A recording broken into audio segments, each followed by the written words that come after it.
Allah'ın izni ilə. Bəli. Deməli, sonra iman edirik Rasullara. Rasullara dedik yoxsa? Rasullara dedik. Peyğəmbərlərə. Peyğəmbərlərə. Peyğəmbərlərə iman edirik ki, Peyğəmbərlər seçilib. Allah onları seçib. Ən birinci Peyğəmbər Nuhdur. Ən birinci Peyğəmbər Adəmdir. Həmçinin ən birinci insandır. Bəli. Və həmçinin iman edirik ki, ən birinci Peyğəmbər Nuhdur.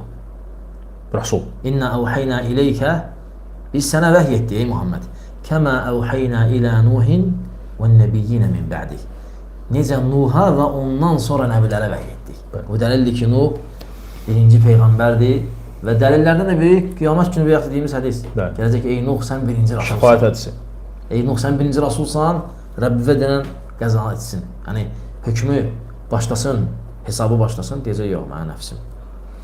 Və həmçinin iman eləmək ki, Rasullar şəriətlərini dəvət eləməkdə məsumdurlar. Allah onları qoruyurdu. Onlar Allahın ayələrində xata etmirdilər. Demirdilər ki, bu ayə bağışlayın, bu səhv oldu, sabalan, budur, belə olmur. Nə gəlirdisə Allahdan idi. Həmçinin iman etmək ki, Rasullar 124 min olub. Bizə bəlli olmayan adları, bəlli olmayan Rasullar var. Onların biz 25'ini tanıyırıq Quran və sünnəni cəm eləsək. Yəni Quranda 25'i gəlib adı. 25. Quran-ı Kərimdə yəni bizə məlum olan peyğəmbərlər, bizə məlum olan peyğəmbərlər 25 dənədir. Bəzilərində ixtilaf olub. Loğmanda, həmçinin Xıdırda, Zülqarneyndə bunlarda ixtilaf var. İnşallah doğru görüş odur ki, onlar salih insanlar olublar. Peyğəmbər olmayıblar, Allah aləm yəni, doğrusunu Allah bilir. Həmçinin Uzeyrdə də. Xızır əleyhissalam. Xızır peyğəmbər. Bəli, Xıdır, bəli. Həmçinin Üzeyr. Həmçinin onda da ixtilaf var.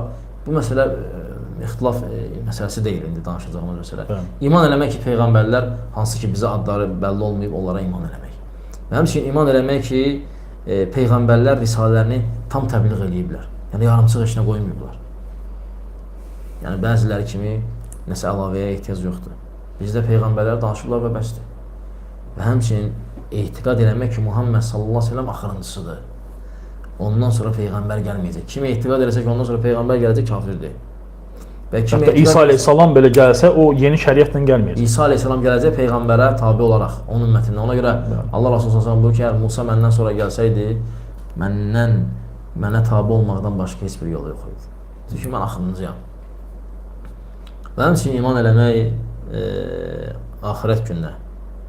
Axirət gününə